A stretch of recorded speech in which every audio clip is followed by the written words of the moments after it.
Sabiam que o Hou matou e comeu a sua própria mãe? Além disso, o anime tem cortado bastante cenas do relacionamento do Hou e de suas amantes, embora sinceramente essas partes eu agradeço por serem deixadas de fora. Junto disso temos algumas explicações sobre as evoluções tanto do Hou, quanto do Kishi, quanto da Robusei. Muitas coisas foram cortadas, mas pra mim o principal é aquele homem misterioso que apareceu no anime. O que é aquilo que ele fez com o Hou? Muitas coisas não apareceram no anime e eu vou te falar algumas delas hoje. Primeiramente, eu acho que a coisa mais mudada até agora e que eu já falei em outros vídeos são as cenas de Vapo Vapo, Buchaco no Buchaco que foram cortadas. E sinceramente eu não estou reclamando, eu até gosto que elas tenham sido cortadas. Elas acontecem muito na novel, como eu já falei nos outros vídeos, mas foi aqui no comecinho onde o Hou ficou pela primeira vez com as mulheres que começou a acontecer muito isso. Foram capítulos e capítulos e descrições e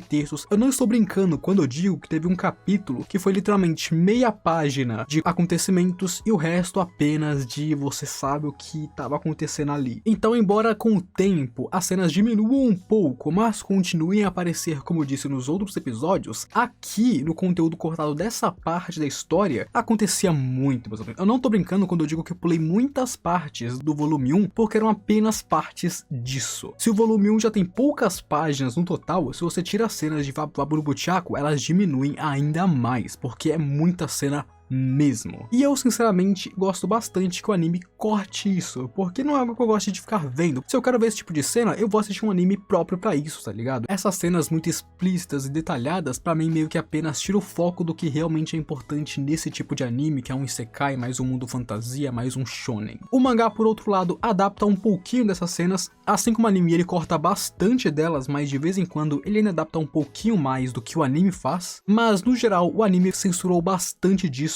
e passou a faca, porque sim, meus amigos, o Hou e as mulheres fazem com muita frequência, com muitos detalhes, em muitas ocasiões, que é bem chatinho. E antes de continuar, se inscreve aqui no canal se você não for inscrito ainda, porque eu vi que tem muitas pessoas me assistindo que não são inscritas no canal ainda. Então, se você já assistiu esse canal antes, ou está gostando do vídeo ou do conteúdo, não custa nada, certo? Se inscreve aí e me apoie. Deixa o gostei também para ajudar o vídeo, e agora de volta para o anime. Agora falando sobre as mulheres presas na caverna dos Goblins, no caso, as mães da geração do Hou. A primeira vez que Hou as encontrou foi quando ele ainda era um Goblin, e embora naquela época ele sentisse pena delas, não tinha muito mais o que ele poderia fazer, já que ele não tinha a força necessária para qualquer coisa. Porém, ao se tornar um Hobgoblin e o líder de sua geração, Hou durante a noite entraria na caverna onde elas eram mantidas para tentar falar com elas, mas não conseguiria, já que elas estavam muito vazias. Elas estavam completamente quebradas, seus olhos pareciam olhos mortos. Elas basicamente já tinham desistido e cedido ao desespero. Até mesmo o cheiro de cadáver estava começando a emanar ali, fazendo Hou ter ainda mais pena delas. E inclusive, a mais nova delas estava grávida novamente, mostrando que do tempo que o Hou nasceu e quando isso aconteceu, eles, além de piorar muito a situação delas, ainda conseguiu fazer elas ficarem grávidas novamente. Com isso, vendo a situação em que elas se encontravam, o Hou perguntaria se elas queriam morrer. Onde o principal motivo pelo qual ele estava fazendo isso agora é porque se descobrissem que ele fez isso, ele poderia se proteger tranquilamente também. A resposta delas nunca chegou, mas pelos poucos movimentos que ele viu, Hou entendeu as intenções delas, principalmente quando as lágrimas começaram a cair de seus olhos. Assim o Hou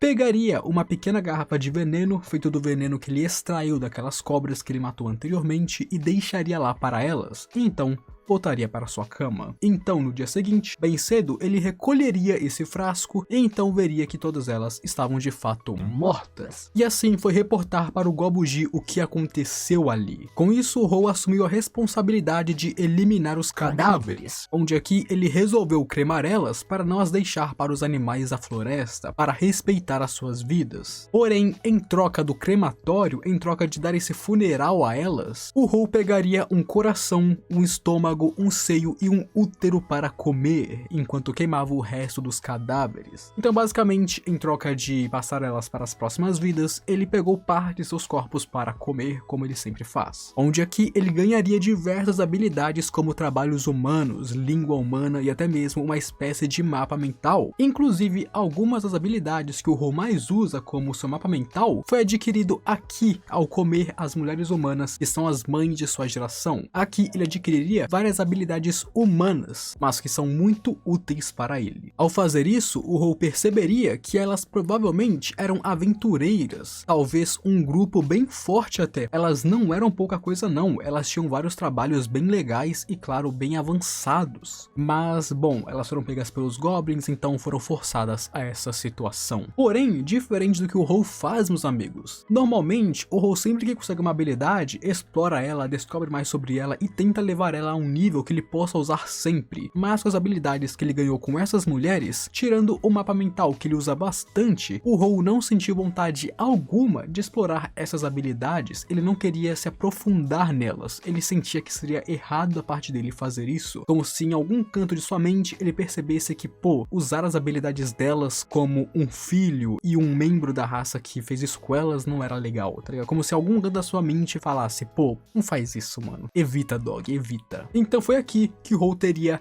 matado e então comido as mães de sua geração, inclusive sua própria mãe, já que uma delas era ela, ele só não sabia qual. Outra coisa bem interessante de se falar é sobre os goblins que foram embora e o Hou deixou que eles fossem. O motivo que ele deixou que eles fossem é que de fato eles não fariam falta. No momento, a organização do Hou, a sua vila, a sua tribo, está se consolidando em forças individuais e não em números. Então basicamente, ele está fortalecendo as pessoas que eles possuem e não buscando aumentar seus números. Então reduzir um pouco seus números, deixando que esses goblins vão embora para reduzir os problemas que ele vai ter que lidar no futuro, para ele foi uma ótima jogada. E ainda assim, ele daria essas adagas de Mithril para eles, onde essas adagas não apenas possuem seus clones dentro delas para que ele possa rastrear eles, mas ele fez isso sabendo, amigos, que existem humanos nessa floresta procurando por essas adagas. Ele fez isso sabendo que se aqueles humanos vissem esses goblins carregando essas adagas, eles atacariam sem pensar duas vezes para pegar essas adagas que são muito valiosas. Ou seja, o Hou basicamente assinou a sentença de morte deles aqui, porque ele fez isso de propósito sabendo que eles serão caçados pelos humanos. Agora, falando sobre a Ruiva, embora não seja muito importante, ela conseguiu esse novo trabalho de comer monstros e se tornar mais forte através disso, onde apenas esse trabalho deu um buff enorme para ela e ela se equiparou a hobgoblins de sua tribo. Talvez, possivelmente, pudesse os derrotar dependendo da situação. Antigamente, ela era alguém que perderia para os goblins mais comuns, e agora ela tem a força para se equiparar ou derrotar os hobgoblins, onde de fato nós vemos que ela ficou muito mais poderosa, mas aqui entramos em um outro adendo de cena que foi cortada. Esse trabalho dela permite que ela fique mais forte absorvendo partes de monstros. O Hou é um monstro, embora um humanoide, é um monstro. E bom, teve uma cena cortada de Shaco Shaco no Buchaco onde ela absorveu alguma coisa dele, se é que vocês me entendem. Exatamente, vendo que ela tinha essa habilidade de absorção de monstros, ele deixou que ela absorvesse alguma coisa dele, e vocês entenderam. E sim, o anime cortou essa cena, se eu não me engano o mangá também, e eu agradeço muito, porque eu definitivamente não queria ver essa cena. Falando sobre a cena dos kobolds e dos esqueletos, no geral ela foi bem parecida, com eles jurando lealdade a ele e tudo mais. A única diferença que eu percebi aqui foi que o Hou na verdade deixou esses esqueletos em paz, amigos, durante uma noite inteira para que os goblins subissem de nível.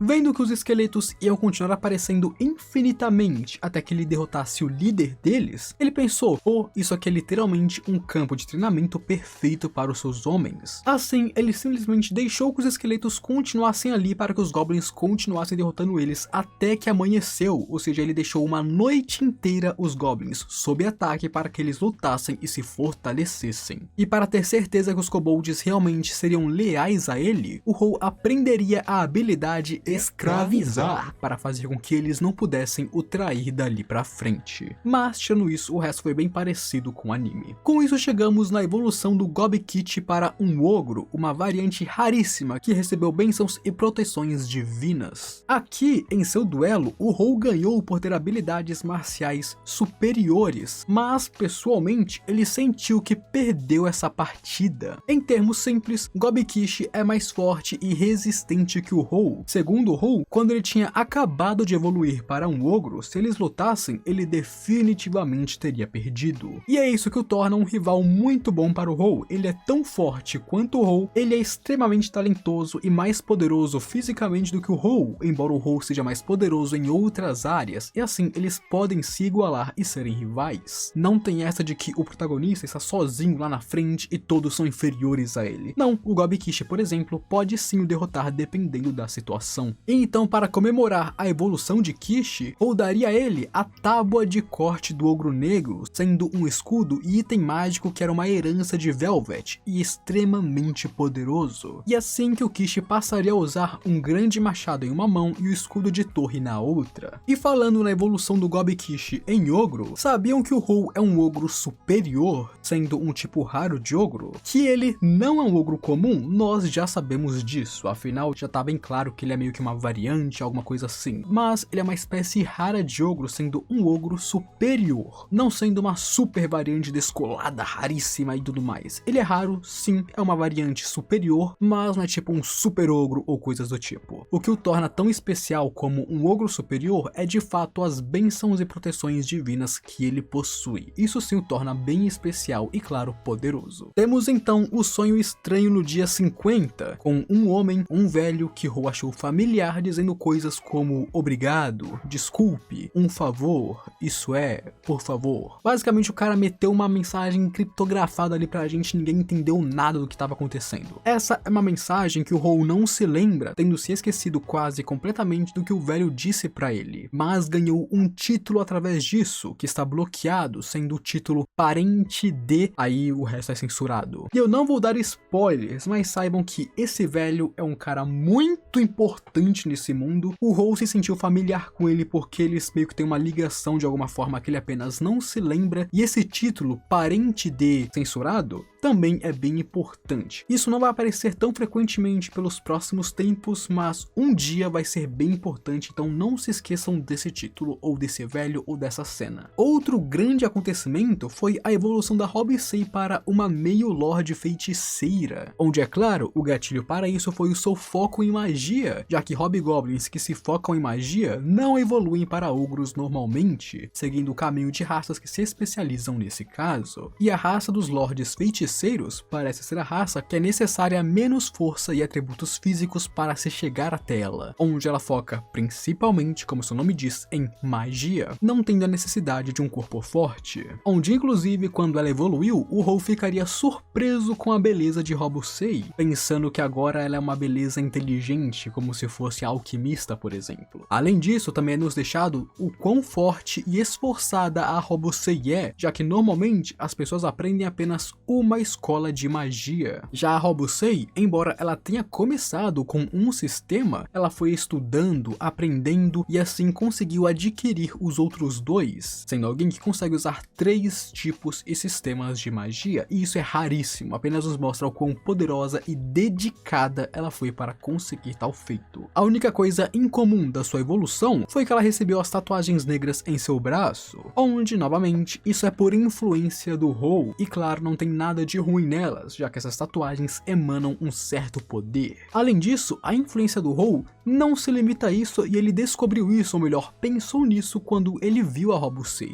Normalmente leva anos para um Goblin se tornar um Hobgoblin, e foi assim com a Hobsei, com a Hobosato e com aquele cara que o Hou finalizou. Demora anos, não é uma coisa fácil para eles. Mas a geração do Hou tem evoluído em um ritmo constante. O Hou teoriza que, pela taxa de crescimento dos Goblins ser extremamente rápida e eles terem pouco tempo de vida, eles são capazes de crescer mais do que outras raças, pelo menos em seu período de crescimento. Então, por exemplo, os Goblins em 20 anos já são idosos, por isso eles crescem e envelhecem muito rápido. Mas por causa disso, Hall teoriza que, se na sua infância, ali nos primeiros dias, no primeiro mês, nos 2 primeiros meses, os Goblins se esforçarem, treinarem, fazerem coisas que normalmente Goblins comuns não fazem, eles têm uma taxa maior de crescimento. E claro, isso também levando em conta que ele em si influenciou a sua geração. Afinal, a sua geração como um todo tem caçado e se esforçado para ficar mais forte desde a sua primeira semana, desde seu primeiro mês vivo. E por cima disso, o Hall ter a habilidade liderança da matilha pode ainda assim ter influenciado ainda mais, já que essa habilidade meio que aumenta as habilidades dos subordinados do Hall. E claro, todos os Goblins ali são seus subordinados. Então meio que um conjunto de vários fatores levou a esses Goblins serem bem fora da curva e ficarem fortes muito mais rápido que o normal. Então comenta aí o que você achou sobre tudo isso, se você achou interessante algumas cenas cortadas, meio pesado, e principalmente se você gosta da censura que está rolando, porque eu sinceramente adoro. Então comenta aí o que você acha, ou qualquer coisa apenas para mostrar que você assistiu até aqui. Pô, mostra que você acompanha até o final, que você é merecedor, e comenta aí embaixo qualquer coisa que você quiser. E rapaziada, eu queria falar que recentemente, como alguns já sabem, eu criei o canal Diogo Lacerda, que é um canal um pouco diferente desse, onde eu pretendo sim postar vídeos de animes com uma pegada um pouco mais de opinião, mais de análise de personagens e essas coisas que eu tenho gostado bastante de fazer, e inclusive já postei 2 vídeos lá, um sobre a Shizu e outro sobre solo leveling. Primeiro link na descrição e nos comentários, vai lá e me dá aquele apoio. Se inscreva no canal também se você gostou do conteúdo ou do meu canal, afinal se você assistiu até aqui, de alguma coisa você gostou, certo? Então pô, me dê esse apoio, me dê essa chance, uma chancezinha, e se inscreve aqui no canal. Deixa o gostei também para apoiar o vídeo e ajudar mais pessoas a assistirem ele. E agora eu fui.